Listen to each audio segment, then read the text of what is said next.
Okay. Source 1 for the quiz.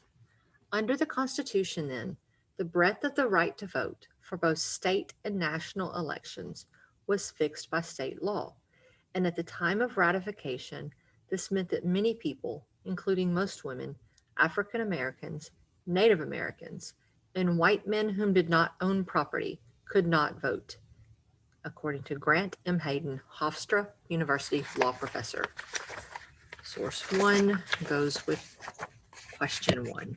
Based on source 1, according to Professor Hayden's statement, who could vote under the Constitution as it was written in 1776?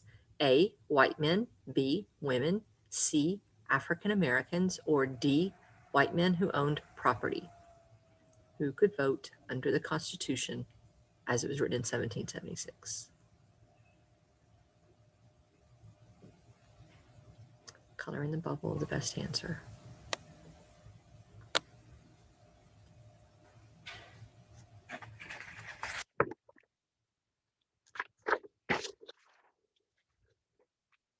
Source 2.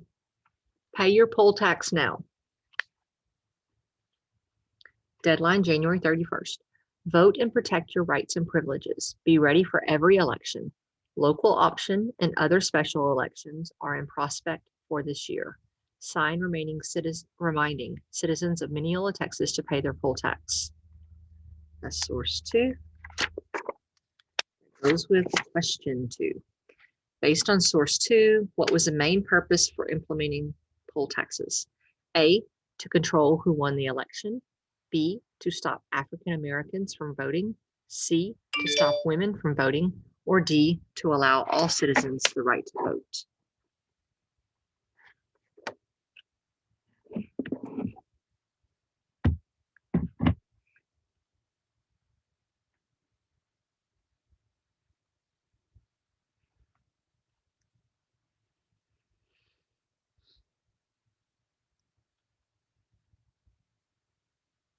To my students who think it's cold during the day, it's really cold here after school today. Freezing.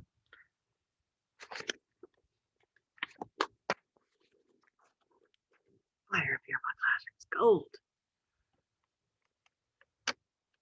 Ooh, I went too far. Source 3, the 15th Amendment. The right of citizens of the United States to vote shall not be denied or abridged by the United States or by any state on account of race, color, or previous condition of servitude. The 19th Amendment. The right of citizens of the United States to vote shall not be denied or abridged by the United States or by any state on account of sex. Remember, when they're using that word, they mean gender. And if it helps you any, look at the poster up on the wall. It's above my elbow. Okay.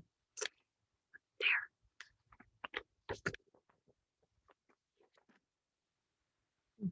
Scrape myself. Question 3 says, based on source 3, who gained voting rights with the passing of the 15th and 19th Amendments? Select 2 that apply. A, African Americans. B, white males. C, property owners. D, women. Or E, Native Americans. Select 2 that apply.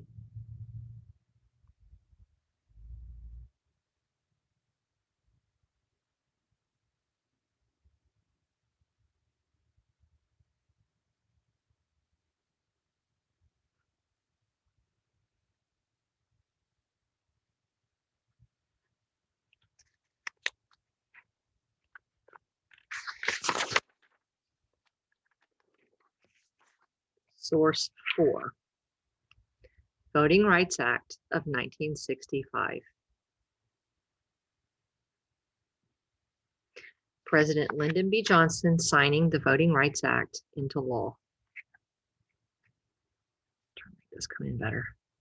The Voting Rights Act of 1965, signed into law by President Lyndon B. Johnson, was aimed to overcome legal barriers at the state and local levels that prevented African Americans from voting. This act banned the use of literacy tests and the use of poll taxes in state and local elections.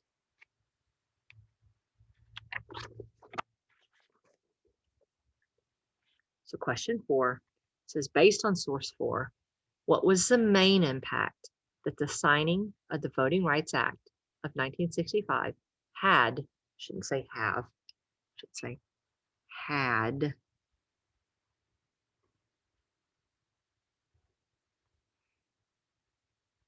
on the voting rights of the United States citizens?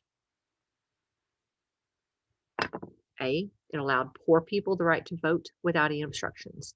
B, it allowed women the right to vote without any obstructions. C, it allowed African Americans the right to vote without any obstructions. Or D, it allowed Native Americans the right to vote without any obstructions.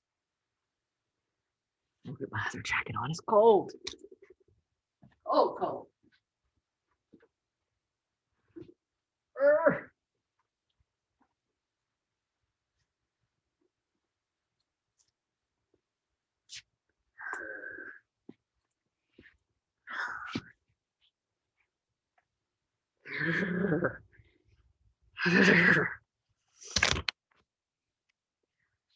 All right, number 5 says, based on the sources and your knowledge of social studies, describe 2 ways voting rights for citizens have changed throughout the history of the United States.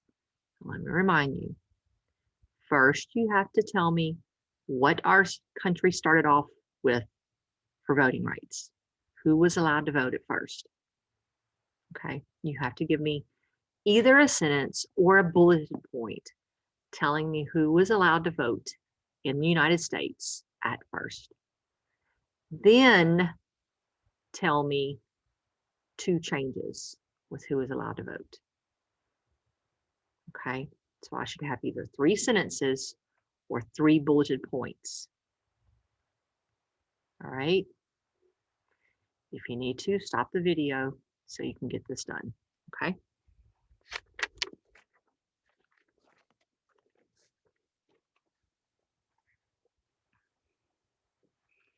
So here's a question mark right here. That's where a title would go for this table. Okay. 1, freedom of religion, speech, press, assembly, and petition. 2, right to keep and bear arms in order to maintain a well-regulated militia. 3, no quartering of soldiers. 4, freedom from unreasonable searches and seizures. 5, right to due process of law, freedom from self-incrimination and double jeopardy. 6, right of accused persons, including right to a speedy and public trial. 7, right of trial by jury in civil cases. 8, freedom from excessive bail and freedom from cruel and unusual punishments. 9, other rights of the people. And 10, powers reserved for the states. So which of these would best complete the title of the table? What would make the best title for that table? Responsibilities of all citizens, actions to solve community issues, qualities of a good citizen, or rights given to all citizens?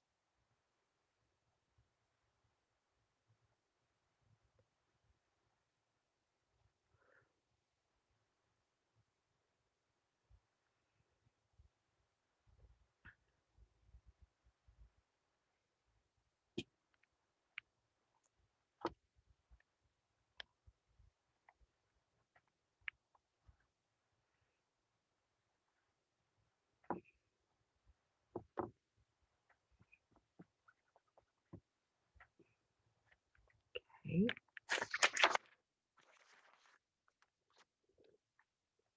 Number 7 deals with the 14th Amendment. Okay. And what this says up here, no state may abridge the privileges and immunities of any of its citizens or deny them due process of law or equal protection of the laws. Section 2 says when any state denies the right to vote at any election to any of the male citizens of voting age, its representation in elections for national offices, blah, blah, blah, it goes on under there. So it says number 7 says, what rights and privileges do the 14th Amendment protect? Select 2 that apply. So you have to give both correct answers for this question to be correct. Okay. A, it allowed separate but equal facilities for African Americans. B, It gave freedom to enslaved African Americans. C, all people born in the United States are considered citizens. D, it gave voting rights to all citizens. Or E, everyone has equal protection under the law. What are the best two answers that the 14th Amendment gives? So mark the two best answers. The 14th Amendment. And again, you can look at my poster. It's above my printer, my poor non-working printer. It's supposed to work by March 31st. It hasn't been working since the end of January. All right, number 8. Please get this right. I can't believe that my people on Wednesday, somebody got it wrong in second block and third block. Get this right. A period in United States history in which African Americans participated in organized marches, sit-ins, and boycotts is known as A, American Revolution, B, Civil Rights Movement, C, Civil War, D, Voting Rights Movement. Think about what we've been discussing this week and the week before we went to spring break. Okay. Which one is it?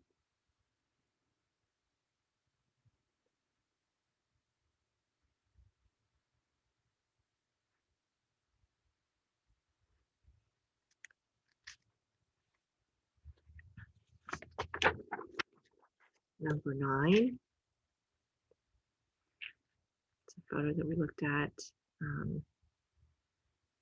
believe, Tuesday. Martin Luther King Jr. was leader of the civil rights movement in the United States. What impact did the civil rights movement have on the culture of the United States? Let me get back to that word again, culture of the United States. A, African Americans are allowed to vote. B, citizens of the United States have incorporated African American culture into their everyday lives. C, the civil rights movement gave equal rights to all citizens of the United States. Or D, land owned by the colonies doubled in size.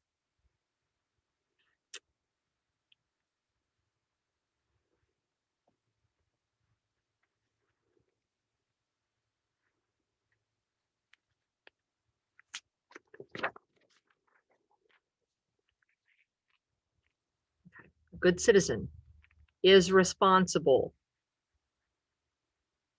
obeys laws and respects authority, contributes to the community, respects the rights of others, learns what is going on in the world, is trustworthy and honest.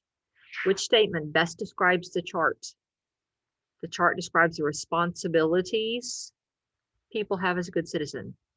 The chart describes the rights people have as a good citizen.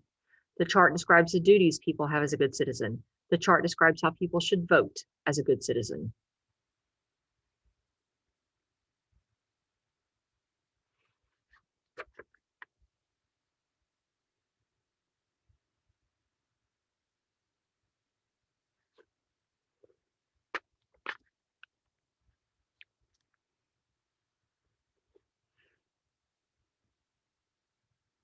Okay, so that's all 10 questions.